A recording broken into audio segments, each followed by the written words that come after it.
For 1,000 years, the Roman Empire ruled the world. But every power that burns like fire can never remain pure.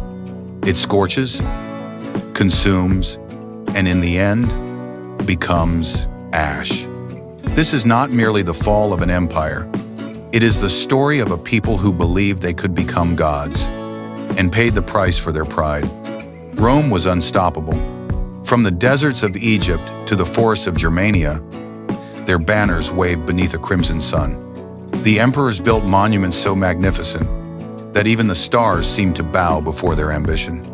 But the glory that lifted Rome also blinded it.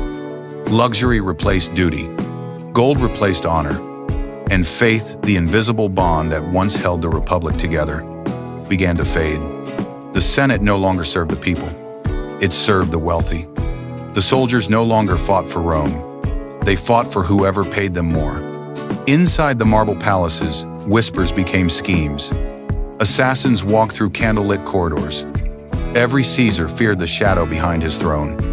Beyond the city walls, hunger and plague grew like an invisible army. The once mighty legions were scattered, defending too many borders, fighting too many wars. And as they marched east and west, the heart of Rome grew weaker. The people prayed to forgotten gods, but the gods had gone silent. Then came the storm. From the north, the Goths, the Huns, and the Vandals descended, like waves of fury. Cities burned, legions vanished, and the golden eagle of Rome began to fall from the skies. When the barbarians reached the gates, the city was already dead inside. The emperors fought for titles while the people starved. The Senate debated as the fire spread through the streets. The empire did not fall by a single sword.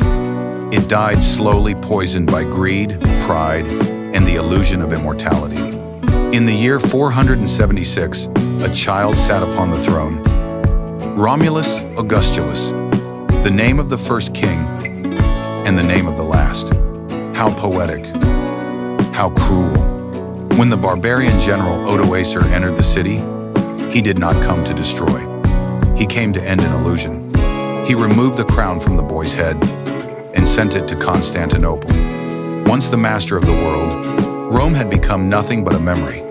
The eternal city was no longer eternal. Empires rise not because they are powerful, but because they are humble enough to remember why they began.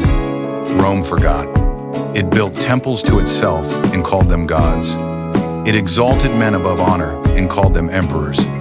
And when the foundation of faith cracked, everything built upon it crumbled. Yet even in the ashes, a spark remained. That spark became the art, knowledge, law, and faith that would shape the modern world. Rome died, but its soul lives on in every nation that dares to build. Still, every empire must remember, the moment you believe you cannot fall is the moment you already have. If history teaches us anything, it is this. Pride builds empires. Humility sustains them. Learn from the rise. Remember the fall and never forget. Even the greatest can crumble in a single heartbeat. Subscribe to Hard Times, where history whispers its darkest truths.